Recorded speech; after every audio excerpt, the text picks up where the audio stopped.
சென்னை சத்தியமூர்த்தி பவனில் நாளை காலை தமிழக காங்கிரசினுடைய ஆலோசனை கூட்டம் நடைபெற இருக்கிறது அப்படிங்கிற செய்தியை நம்ம ஏற்கனவே பார்த்தோம். தாவேகாவுக்கு ஆதரவு அளிக்க அந்த கூட்டத்தில் தாவேகா தரப்புக்கு ஆதரவு அளிக்க 5 காங்கிரஸ் எம்எல்ஏக்களும் அந்த முடிவில் தான் இருக்காங்க அப்படிங்கிற மாதிரியான தகவல் கிடைக்கப்பெறுகிறது. கூடுதல் விவரங்களோடு செய்தியாளர் சதீஷ் முருகன் இணைகின்றார். தாவேகாவுக்கு ஆதரவு அப்படிங்கிற அறிவிப்பு தான் நாளைக்கு எதிர்பார்க்கலாமா சதீஷ்? நிச்சயமாக அசோகா, காங்கிரஸ் கமிட்டி தமிழ் மாநில கமிட்டி முடிவு எடுத்துக் கொள்ளலாம் என தேசிய தலைமை தெரிவித்திருந்த நிலையில ஆதரவு நிலைப்பாட்டை எடுத்திருப்பதாக தற்போது தகவல் வெளியாகிருக்கிறது. நாளைய தினம் அறிவிக்கப்பட இருக்கக்கூடிய அந்த அறிவிப்பானது தாவேகாவிற்கு ஆதரவு என்கிற அறிவிப்பாக வெளியாகலாம் என எதிர்பார்க்கப்படுகிறது. அதற்கான காரணம், தமிழக வெற்றி கழகத்திற்கு தேவைப்படக்கூடிய இடங்களுக்கு மீதமுள்ள இடங்கள் அந்த 11 சட்டமன்ற உறுப்பினர்கள் தேவைப்படும் என்கிற பேச்சு வர தொடங்கிய உடனேயே முதல் பிரிஃபரன்ஸ், அதாவது தாவேகாவினுடைய ஃபர்ஸ்ட் பிரிஃபரன்ஸா இருந்தது காங்கிரஸ் கட்சி தான். அதற்கு அடுத்தபடியாக பாமக, அதற்கு அடுத்தபடியாக கம்யூனிஸ்ட் கட்சிகள் இருந்தன. இந்த வரிசையில தான் அவங்களுடைய அணுகுமுறையே இருந்தது தமிழக வெற்றி கழகத்தினர் தரப்புல இருந்து.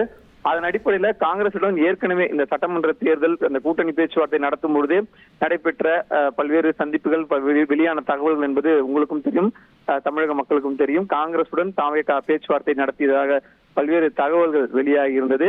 தேசிய அளவில் இருக்கக்கூடிய ஒரு கட்சியுடன் பேச்சுவார்த்தை நடைபெற்றதும் 2 தரப்பிலிருந்தும் மறைமுகமாகவே தகவல்கள் வெளியான சூழல்ல காங்கிரஸ் தான் உங்களுக்கு ஃபர்ஸ்ட் ப்ரிஃபரன்ஸா இருந்துச்சு. அந்த அடிப்படையில பாத்தீங்கன்னா 5 சட்டமன்ற உறுப்பினர்கள் ஆதரவு அளிப்பதற்கு தமிழ் மாநில கமிட்டி, அதாவது காங்கிரஸ் கமிட்டியினுடைய தமிழ் மாநில குழு அதற்கான நிலைப்பாட்டை எடுப்பதற்கு தயாராகிவிட்டதாகவே தகவல் வெளியாகி இருக்கிறது.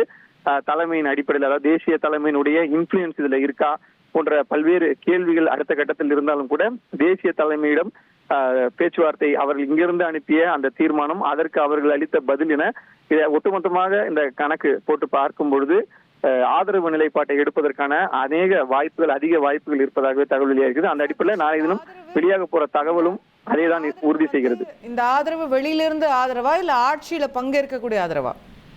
அந்த நிலைப்பாட்டு அனைத்தையும் நாளைய தினம் தெளிவாக கட்சியினுடைய அந்த மாநில தலைவர் செல்வ பெருந்தகை தெரிவிப்பார். அதாவது நிபந்தனையற்ற ஆதரவு அளிப்பதற்கான வாய்ப்புகள் என்பது மிக குறைவாகவே இருக்கும்.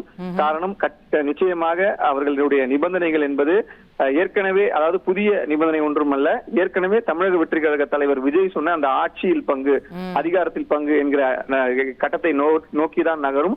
அந்த ப்ரொபோசல் இல்லாம இந்த இடத்திற்கு அவர்கள் செல்வதற்கான வாய்ப்பில்லை. எனவே அந்த நிபந்தனை என்பது இருக்கும்.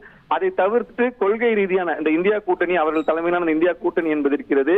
அந்த இந்தியா கூட்டணி தொடர்பான அதில் தாவேகாவிற்கு பங்கிருக்கிறதா, அல்லது எதிர்வரக்கூடிய அந்த பல்வேறு கவுன்சிலர் எலெக்ஷன், அதாவது உள்ளாட்சி தேர்தல், அந்த தேர்தலில் இவர்களுக்கு பங்களிப்பது, தாவேகாவுடன் அவர்கள் சப்போர்ட் பண்ணணும் அப்படின்ற பல்வேறு எதிர்கால நடவடிக்கைகளை முன்னிட்டு எதிர்கால திட்டங்களுடன் இந்த நிபந்தனைகள் இருக்கும் என்பதில் நமக்கு எந்த விதமான சந்தேகமும் இருக்க வாய்ப்பில்லை. எனவே அந்த திட்டங்கள் அடிப்படையில் தான் இவர்கள் நிபந்தனையுடன், சில நிபந்தனைகள், மிக முக்கியமான நிபந்தனைகளோடு இந்த ஆதரவு இருக்கும் என்பதுதான் தற்போதைய தகவலாக இருக்குது. விரிவான நிபந்தனைகளோ அல்லது மறைமுகமாக அவர்களுக்குள் பேசப்படும் பல்வேறு அடுத்த கட்ட பேச்சுவார்த்தைகள், அடுத்த கட்ட விஷயங்கள்ல விரிவாக பேசுவார்கள். மேம்போக்கா பார்க்கும்பொழுது அல்லது மிக முக்கியமான ஒரு கோர் பாயிண்டா பார்க்கும்பொழுது ஆட்சியில் பங்கு என்பதுதான் முதல் நிபந்தனையாக இருக்கும் என்பதுதான் தற்போதைய தகவலாக இருக்கிறது.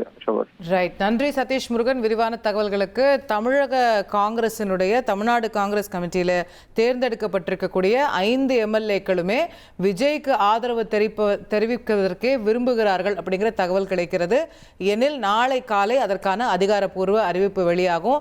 நிபந்தனையற்ற ஆதரவை வெளியிலிருந்து ஆதரவா அல்லது ஆட்சியில காங்கிரஸ் பங்கேற்க போகிறதா? 1967க்கு பிறகு தமிழ்நாட்டில் ஒரு காங்கிரஸ் அமைச்சர் இந்த 2026 வரப்போகிறாரா?